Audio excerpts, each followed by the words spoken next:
ஆவியானவர் சொல்லுகிறதை நம்முடைய காதுகள் கேட்க முடியும். இந்த நாளிலே கூட நம்ம ரெகுலராக சபைக்கு போகாதவங்களாக இருக்கலாம். இந்த சபை அப்படி இருக்குது, அந்த சபை அப்படி இருக்குது அப்படின்னு சொல்லி கொண்டிருக்கிறவர்களாக நம்ம இருக்கலாம். அன்றைய நாளிலே ஒரு தெளிவான சிந்தை நமக்குள்ளே காணப்படட்டும். ஆவியோடும் உண்மையோடும் ஆராதிக்கிற சபையை நம்ம தெரிந்தெடுத்துக் கொள்வோம். உருவாக்கப்படுகிற இடம் சபை, நம்ம உருவாக்கப்படுகிற இடம் சபை. அந்த காரியத்தை நம்ம விட்டு கொடுத்துடவே கூடாது. ஏனென்றால் ஆவியானவர் சபைகளுக்கு சொல்லுகிறதை அந்த காதுலவன் கேட்க கடவன் அப்படின்னா சபைகளுக்கு உள்ளே நம்ம இருக்கணும். சபைகளுக்கு உள்ளே இருந்தால் தானே சபைகளுக்கு சொல்லுகிறதை நம்ம கேட்க முடியும். அதே சமயத்தில் நம்மளும் ஆலயம்தான், அதை நம்ம மறந்து விடக்கூடாது. அதற்காக சிலர் சொல்லுகிறது போல தவறான உபதேசத்துக்குள்ளே போய் சபை கூடி வருதலை விட்டு விடுகிறது போல நாம் விட்டுவிடக்கூடாது. எபிரேயர் 10:25 இப்படியாக சொல்லுகிறது, சபை கூடி வருதலை சிலர் விட்டு விடுகிறது போல சிலர் விட்டு விடுறாங்களாம். அந்த நாட்களிலேயே அந்த காரியங்கள் இருந்தது. இன்றைக்கு பாருங்கள், சபை கூடி வருதலை விட்டு விடுறாங்க. சில சாக்குப்போக்கள், சில காரணங்கள். எனக்கு வாரத்தில் ஒரு நாள் தாங்க லீவு, சபைக்கு என்னால் போக முடியாதுங்க. ஒருவருக்கொருவர் புத்தி சொல்ல கடவோம். அப்படி யாராவது இருக்கிறாங்களா? அப்படி யாராவது உங்களுக்கு தெரியுமா? புத்தி சொல்லுங்கள். கடந்த நாட்களில் ஒரு அருமையான சகோதரி, அருமையாக எழுப்பி பிரகாசித்த ஒரு சகோதரி தான் ஒரு சில காரியங்களுக்காக டிப்ரெஷனுக்குள்ளே போய் 6 மாதங்களும் இன்னமும் சபைக்கு போக முடியல. திடீர்னு அவங்களோட பேசும்படியான சந்தர்ப்பம் கிடைத்தது. அவர்களுக்கு சில காரியங்களை சொல்லி கர்த்தருக்குள்ளே உற்சாகப்படுத்தி, இல்லைங்க சபையோட கொண்டாட்டத்தை விட்டு கொடுக்கூடாது. கொண்டாடுகிற இடம், நம்ம என்ன பண்ணணும்? தேவனை ஆராதிக்கிற இடம். அவர் நம்மளை அழைச்சதே, எகிப்தின் அடிமைத்தனத்திலிருந்து அழைச்சதே எதுக்குன்னா ஆராதனை செய்ய என் ஜனங்களை போகவிடு. அப்போ அந்த நம்ம சபைக்குள்ளே போக விடாமல் இருக்கிறது எதுனா அது ஒரு சத்துருவினுடைய தந்திரம் தான். அடிமைத்தன நுகத்தை நம் தோள் மேலே ஏற்றி பார்வோனின் ஆவி சொல்லும், போகாத, உனக்கே நிறைய வேலை இருக்குது.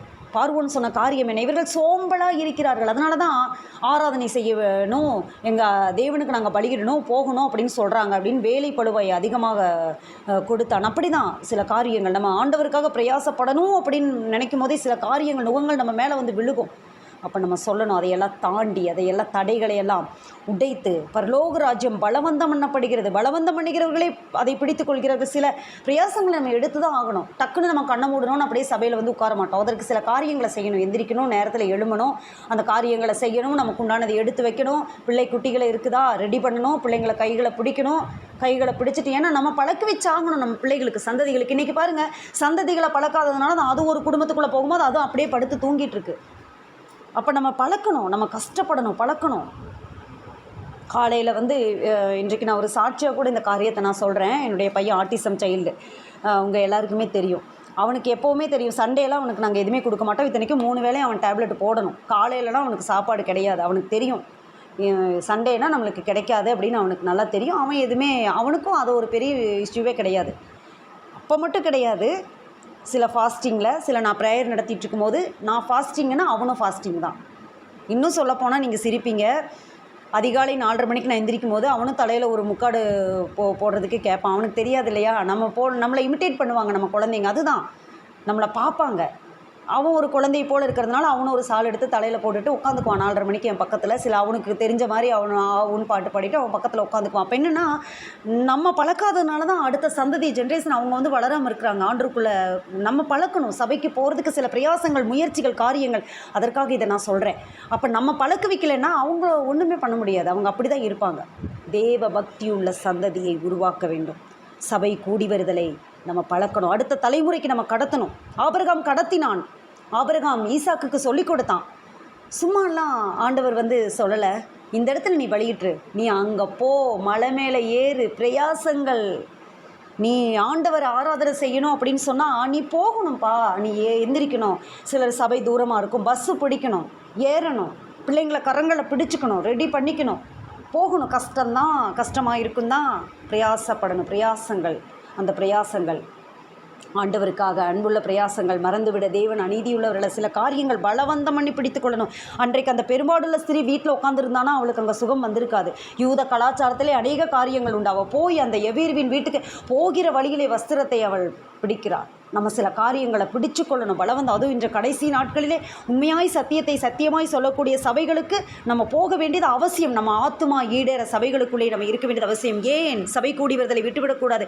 முந்தைய வசனம் சொல்லுகிற இந்த வசனத்தை சொல்லிவிட்டு நான் இதை முடிக்கிறேன். மேலும் அன்புக்கும் நற்கிரியைகளுக்கும் நாம் ஏவப்படும்படி ஒருவரை ஒருவர் கவனித்து. ஆமாம், நம்ம இந்த காலத்திலே அன்பு தணிந்து போயிருச்சு. நற்கிரியைகள் இல்லை, நற்கிரியைகளே இல்லை, எங்கேயுமே நல்ல கிரியைகளை பார்க்க முடியறதில்ல. இதுக்கெல்லாம் நம்ம ஏவப்படணுமா? ஏவப்படணுமா, அந்த ஆவிக்குரிய ஃபெலோஷிப் வேணுமா, இதில் சில காரியத்தை நம்ம வேறு மாதிரி போயிடக்கூடாது. அங்கே சில காரியங்களும் இருக்கும். எப்படி ஃபெலோஷிப் வச்சுக்கணுன்ற நாலேஜ் நமக்கு இருக்கணும். ஆவியானவர் கற்றுக் கொடுப்பார், கர்த்தர் நல்லவர். இது ஒரு பெரிய சத்தியம். இது தொடர்ந்து வருகிற நாட்களில் கூட நம்ம பேசலாம். அப்போ சபை கூடி வருதல் என்பது மிக முக்கியமானது. ரட்சிக்கப்படுகிறவர்கள் சபைக்குள்ளே போய் தான் ஆகணும். சபை கூடி வருதலை நம்ம விட்டுவிடக்கூடாது. எந்த சபைக்கு நம்ம போகிறோங்கிறது முக்கியம். அங்கே மேய்ப்பினுடைய கருத்துக்கு கீழே அடங்கியிருப்பது முக்கியம். அதே போல் சபைக்கு போயிட்டு 20 வருஷமாக அதே சேரில் உட்கார்றதுக்கு நம்ம போகல. நம்மளுக்கு என்ன அழைப்பு இருக்குதோ, நான் அவர்களை அழைத்த ஊழியத்திற்கு பிரித்து விடுன்ற அந்த ஸ்டேஜ் சொல்கிற வரைக்கும் உள்ளே உட்கார்ந்து ஆவியானுடைய அபிஷேகத்தை வாங்கி வசனத்தில் வளர்ந்ததுக்கு பின்னாடி அந்த ஊழிய அழைப்புக்கு நேராக பிரிந்து நாம் மற்றவர்களை சீசராக்குவதற்கு நேராக கடந்து போகணும். சபை கூடி வருதலை விட்டுவிடக்கூடாது. ஃபெலோஷிப்பில் நம்ம ஜாக்கிரதையாக இருக்கணும். இப்படிப்பட்ட காரியங்களுக்கு நேராக நாம் கடந்து செல்லும் போது அந்த சபை என்ன நடக்கும் அப்படின்னா, நாளொன்று வரும், ஆண்டவர் அந்த பிரதான தூதனுடைய எக்காலம் ஊதும் போது ஒரு நொடி பொழுதிலே மறுரூபமாவோ மகிமையிலே பிரவேசிப்போம். இந்த சபை டக்குன்னு ஒரு நாளில் நடந்துராது. அது மறுரூபமாகி கொண்டே இருக்கும். அந்த மறுரூபம் ஆகிறதற்கு சபை உதவும். தினமும் அது மறுரூபமாகி கொண்டே இருக்கும். வாரம் வாரம் மறுரூபமாகும். ஒவ்வொரு வாரமும் மேய்ப்பினுடைய வார்த்தைகள் வந்து கொண்டே இருக்கும். மறுரூபம் ஆகி ஆகி ஆகி அது என்ன பண்ணும், ஒரு நாள் அது மறுரூபம் ஆகி அந்த நிலைமையில் அந்த ப்ராசஸ்குள்ள அது இருந்தால் தான் அந்த பிரதான தூதனுடைய எக்காலம் கேட்கும் போது அதனால் மறுரூபமாக முடியும். டக்குன்னு ஒரு நாளில் எதுவுமே நடந்துராது. அதனால் மறுரூபத்தின் அனுபவங்கள் அப்படியே வந்து கொண்டே இருக்க வேண்டும் நம்முடைய வாழ்க்கையிலே. இதற்காக தான் சபை ரட்சிக்கப்படுகிறவர்களை கர்த்தர் அனுதினமும் சபையிலே சேர்த்து கொண்டு வந்தார். கண்களை மூடி நம்ம ஜெபத்திற்கு நேராக கடந்து செல்லலாம். கிருபையாய் நேசிக்கிற நல்ல தகப்பனே, ஆண்டவரே, நீர் எங்களுக்கு கொடுத்த இந்த நல்ல சபைக்காக நாங்கள் நன்றி செலுத்துகிறோம். நாங்கள் ஒவ்வொருவரும் ஆண்டவரே, இதோ உம்முடைய சபையாக நாங்கள் இணைந்திருக்கிறோம். ஆண்டவரே, எங்களுக்கென்று ஒரு சபையை கொடுத்திருக்கிறீர்.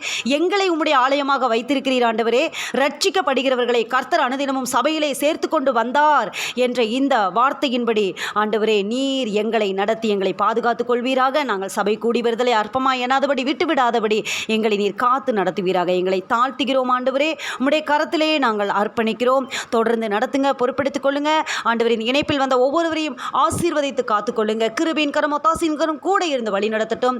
ஆண்டவரே, எங்களுடைய எல்லாவற்றின் மேலும் உடைய காவல் இருக்கட்டும். பாதுகாத்து நடத்துங்க, பொறுப்பெடுத்துக் கொள்ளுங்க. சகல துதி கன மகிமை மிக்க ஏறெடுக்கிறோம். இயேசு கிறிஸ்துவின் நாமத்தில் ஜெபிக்கிறோம் ஜீவனுள்ள நல்ல பிதாவே, ஆமேன் ஆமேன். இப்பொழுதும் நம்ம சேர்ந்து சொல்லலாம். என் ஆத்துமாவே கர்த்தரை ஸ்தோத்திரி, என் முழு உள்ளமே அவருடைய பரிசுத்த நாமத்தை ஸ்தோத்திரி. என் ஆத்துமாவே கர்த்தரை ஸ்தோத்திரி, அவர் செய்த சகல உபகாரங்களையும் மறவாதே. அவர் உன் அக்கிரமங்களை எல்லாம் மன்னித்து உன் நோய்களை எல்லாம் குணமாக்கி உன் பிராணனை அழிவுக்கு விலக்கி மீட்டு உன்னை கிருபையினாலும் இரக்கங்களினாலும் முடிசூட்டி நன்மையினால் உன் வாயை திருப்தியாக்குகிறார். கழுகுக்கு சமானமாய் உன் வயது திரும்ப வாழ வயது போலாகிறது. ஆமேன்.